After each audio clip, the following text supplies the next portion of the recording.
Добър ден! Днес имаме удоволствието от King България да ви представим автомобил Hyundai iX35 с двигател 2000 кубика с мощност 163 конски сили, произведен 2010 година, с монтиран газов инжекцион King MP48 OBD.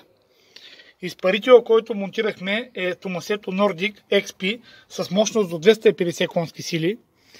Дюзлите са Valtec 30, монтирани под капака на двигателя. Компютъра, както казахме, е King MP48 OBD с постоянна OBD връзка и корекция на горивото до 25%, в зависимост колко гориво изисква автомобила.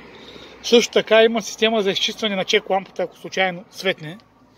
Монтирахме му и системата за смазване на клапаните флаш-любе, защото колата го изисква. Копченцето по избор на клиента е монтирано в купето на автомобила на удобно за виждане място с показания на нивото на него.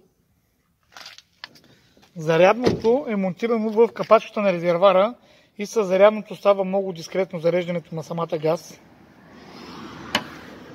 Бутилката се намира на място на резервната гума и е с общ обем 54 литра, чисто събира 44 литра газ. С тях автомобила минава приблизително около 480 км, което е много добър разход за автомобила. Цената на системата е приблизително 1550 лева и се изплаща за около 12 000 км. Автомобилната газова уредба е монтирана в King България, село Ведраре.